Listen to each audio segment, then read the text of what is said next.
بسم اللہ الرحمن الرحیم۔ السلام علیکم۔ حضرت حسن بصری رحمۃ اللہ علیہ حضرت عمر فاروق رضی اللہ تعالیٰ عنہ کے زمانے خلافت 21 ہجری میں پیدا ہوئے۔ حضرت عمر فاروق رضی اللہ تعالیٰ عنہ نے اپنے ہاتھ سے ان کے منہ میں لعاب ڈالا اور نام بھی انہوں نے رکھا۔ جب آپ حضرت عمر فاروق رضی اللہ تعالیٰ عنہ کے حضور میں لائے گئے تو انہوں نے آپ کو نہایت خوبرو دیکھ کر فرمایا کہ یہ حسین ہے، اس لیے اس کا نام حسن رکھو۔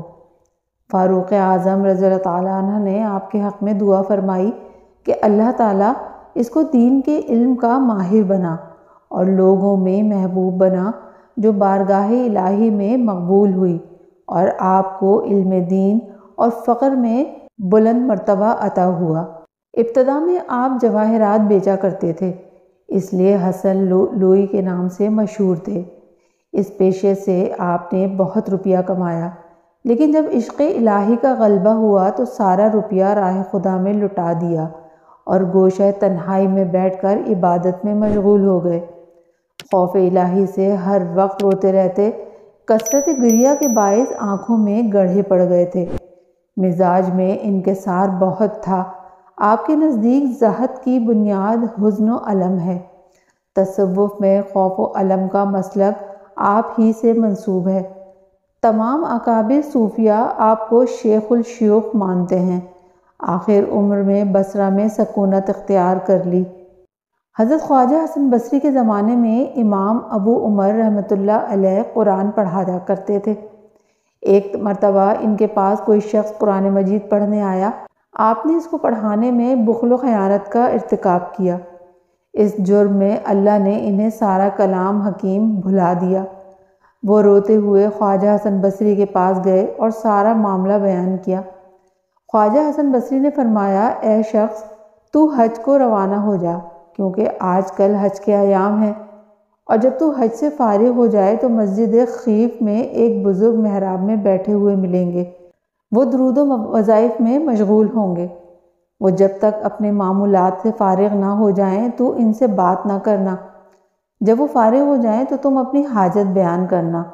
ان کی دعا سے تمہیں پھر سے سارا قرآن حکیم ازبر ہو جائے گا۔ ابو عمر نے خواجہ حسن کے حکم کی تعمیل کی، حج ادا کیا، پھر مسجد خیف پہنچے اور مسجد کے محراب میں ایک باروب بزرگ کو دیکھا۔ بہت سارے لوگ ان کے گرد بیٹھے تھے۔ تھوڑی دیر بعد سفید پاکیزہ لباس والا ایک شخص وہاں آیا۔ سب لوگ اس کے گرد بیٹھ گئے۔ کچھ دیر باتیں ہوئیں، اتنے میں نماز کا وقت ہو گیا۔ سفید لباس والا شخص وہاں سے چلا گیا، دوسرے لوگ بھی چلے گئے۔ جب وہ بزرگ تنہا رہ گئے تو ابو عمر رحمۃ اللہ علیہ ان کے پاس پہنچے اور بعد السلام ان کو اپنا سارا مسئلہ بیان کیا، پھر دعا کی درخواست کی۔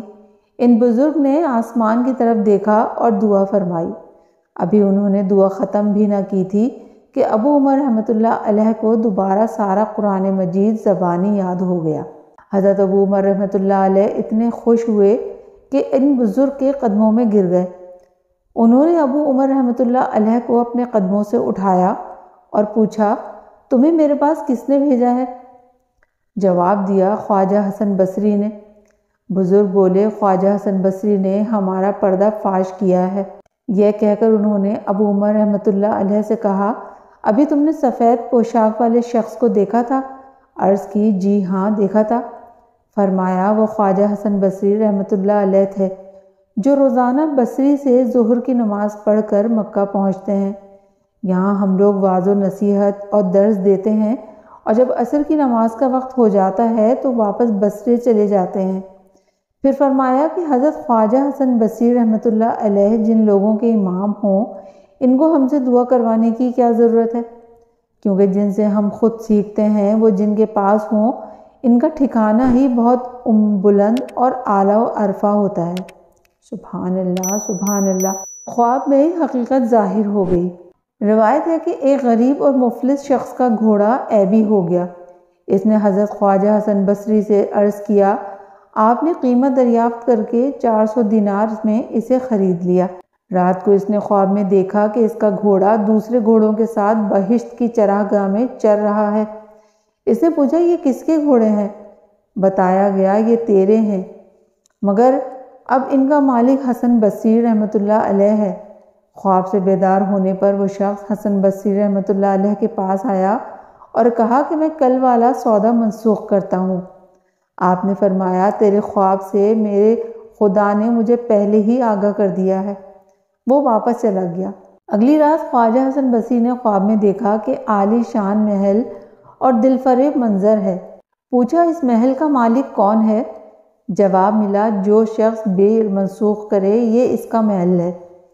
بیدار ہونے پر آپ نے اس آدمی کو بلایا اور بے منسوخ کر دی۔ سبحان اللہ۔ کنویں کا پانی منڈیر تک آ گیا۔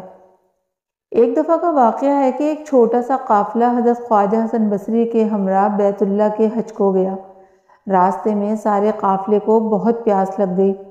راہ میں ایک ایسا کنواں نظر آیا جس کا پانی بہت نیچا تھا اور اس تک پہنچنا اور پانی حاصل کرنا بالکل ممکن نہ تھا۔ رسی اور ڈول بھی دستیاب نہ تھا۔ لوگ پریشان ہو گئے کہ اب پانی کیسے حاصل کریں۔ خواجہ حسن بصری نے لوگوں سے فرمایا میں نماز ادا کرتا ہوں، تم پانی پیو۔ آپ نماز پڑھنے میں مصروف ہو گئے۔ ایک دم پانی کنویں کی منڈیر تک پہنچ گیا اور سب نے خوب سیر ہو کر پیا۔ اس قافلے کے کچھ لوگوں کے دل میں یہ خیال پیدا ہوا کہ کیوں نہ پانی کسی چیز میں ڈال لیا جائے تاکہ آگے راستے میں پانی کی کمی محسوس نہ ہو۔ ابھی وہ لوگ ساتھ پانی لے جانے کا انتظام کرنے کے بارے میں سوچ رہے تھے کہ پانی فوراً نیچے اترا۔ خواجہ حسن بصری نماز سے فارغ ہوئے تو لوگوں سے کہا تم نے خدا پر بھروسہ نہ کیا اور قناعت سے بھی دامن خالی کیا، اسی وجہ سے پانی کنویں میں اتر گیا۔ راستے میں ایک جگہ لوگوں کو بھوک نے آ ستایا۔ انہوں نے خواجہ صاحب سے اپنی حاجت بیان کی۔ خواجہ صاحب نے ایک کھجور کا درخت دیکھا جس پر کھجوریں لگی ہوئی تھیں۔ آپ نے کھجوروں کو حکم دیا کہ میرے دامن میں آ جاؤ۔ کھجوریں درخت سے آپ کے دامن میں آ گریں۔ آپ نے سب قافلہ والوں کو کھجوریں دیں۔ جو شخص کھجور کھاتا وہ حیران ہوتا کہ ہر کھجور کی گٹھلی سونے کی ہے۔ لوگ گٹھلیوں کو مدینے لے گئے اور فروخت کیا اور اپنی ضروریات پوری کرنے کے علاوہ باقی مال خیرات کر دیا۔ خواجہ حسن بصری نے لوگوں سے کہا اللہ تعالیٰ نے آپ لوگوں کو حج کا انعام ان سونے کی گٹھلیوں کی شکل میں دیا ہے، لہٰذا ہمیشہ صبر اور توکل کا دامن تھامے رکھو۔ ترک آتش پرستی۔ شمون نامی مشہور آتش پرست خواجہ حسن بصری کا پڑوسی تھا۔ وہ 70 برس تک آتش پرستی میں مشغول رہا۔ آخری عمر میں وہ بیمار پڑ گیا۔ کئی روز گزر گئے، عمدہ علاج اور تدابیر بھی اسے صحت یاب نہ کر سکیں، تو ایک روز خواجہ حسن بصری رحمۃ اللہ علیہ اس کی عیادت کو گئے۔ عیادت کے بعد آپ نے اس کو نصیحت کی تم نے ایک عمر کفر و شرک میں گزار دی ہے، اب تم اپنے انجام کو پہنچنے والے ہو تو اسلام لے آؤ، شاید خدا تم پر مہربان ہو جائے۔ شمون نے جواب دیا خواجہ صاحب مجھے مسلمانوں کی 3 عادات سخت ناپسند ہیں، ان کی بدولت میں اسلام سے دور رہا ہوں اور اب بھی مجھے اس میں کوئی کشش نہیں محسوس ہوتی۔ خواجہ صاحب نے فرمایا تو بیان کرو کون سی ناپسندیدہ باتیں ہیں جن کی وجہ سے تو اسلام کا منکر ہے؟ اس نے جواب دیا اول یہ کہ مسلمان دنیا کو برا کہتے ہیں جبکہ شب و روز دنیا کے متلاشی اور متوالے ہیں۔ دوسرا یہ کہ موت پر یقین کامل رکھتے ہوئے بھی موت کے لیے کوئی عملی سامان تیار نہیں کرتے۔ تیسری بات یہ کہ خدا کے دیدار اور خدا کو حاصل کرنے کے بھی متمنی رہتے ہیں اور ہر وہ کام بھی کرتے ہیں جو خدا کو پسند نہیں۔ خواجہ حسن بصری نے جواب دیا تمہاری گفتگو بڑی اچھی ہے، اس میں حق شناسی کی دلیلیں ہیں، مگر یہ بتا کہ تو نے صرف ان باتوں کی وجہ سے 70 برس آتش پرستی میں برباد کر دیے، جبکہ ایک مسلمان اور کچھ نہ کرے کم از کم خدا کی وحدانیت پر یقین تو رکھتا ہے اور اس بات سے اس کو خدا کا قرب تو ملے گا۔ تیرا کیا خیال ہے؟ تو نے آتش کو پوجا ہے تو آگے جا کے تو آگ سے محفوظ رہے گا، اور ہم لوگوں نے آتش پرستی نہیں کی تو ہمیں آگ جلا دے گی۔ یہ کہہ کر خواجہ صاحب نے فرمایا ایک آگ جلائی جائے، میں اور شمون دونوں اپنے ہاتھ آگ پر رکھ دیں گے، دیکھتے ہیں آگ آتش پرست کو جلاتی ہے یا خدا پرست کو۔ یہ کہہ کر جلتی آگ میں خواجہ صاحب نے اپنا ہاتھ رکھ دیا، مگر خدا کے فضل سے آگ نے آپ کو کوئی ضرر نہ پہنچایا۔ شمون نے یہ روح پرور منظر دیکھا تو اس کا دل ہدایت الہی سے منور ہو گیا اور فوراً خواجہ حسن بصری رحمۃ اللہ علیہ کے آگے ہاتھ جوڑ کر بولا، حضرت اسی وقت کلمہ پڑھائیے، کفر و شرک میں ایک عمر بسر کی ہے، بس چند سانسیں باقی ہیں، کیا خبر یہ گھڑی نصیب ہو کہ نہ ہو۔ اس کے ساتھ یہ مطالبہ کیا کہ اگر میں خدا پر ایمان لے آؤں تو کیا آپ مجھے گارنٹی دے سکتے ہیں کہ عذاب الہی سے بچ جاؤں گا؟ خواجہ صاحب نے فرمایا، کیوں نہیں، میں تمہیں لکھ کر دیتا ہوں کہ اگر تم مسلمان ہو جاؤ تو خدا تمہیں ضرور بخش دے گا۔ چنانچہ ایک اقرار نامہ تیار کیا گیا جس پر خواجہ حسن بصری اور دیگر عادل حضرات کے دستخط بطور گواہ کے رقم کیے گئے۔ پھر شمون نے کلمہ پڑھا اور مسلمان ہو گیا۔ ادھر وہ مسلمان ہوا، ادھر اس کی روح قفس انصری سے پرواز کر گئی۔ خواجہ صاحب نے اس کو غسل دیا، کفنایا اور وہ عہد نامہ اس کے ہاتھ میں دے دیا اور اس کو اپنے ہاتھ سے قبر میں اتار دیا۔ رات کو خواجہ صاحب کو ایک پل کے لیے بھی نیند نہ آئی، ساری رات نوافل میں گزاری اور اللہ کے آگے عرض کرتے رہے، اے رب کریم، میں تو خود ایک گناہ گار آدمی ہوں، میں کسی کی بخشش کی کیا ضمانت دے سکتا ہوں؟ میں نے ایک دعویٰ کر دیا ہے، اب تو میری لاج رکھنے والا ہے، ورنہ قیامت کے روز میں اس شخص کو کیا منہ دکھاؤں گا جس نے میری ضمانت پر کلمہ پڑھا۔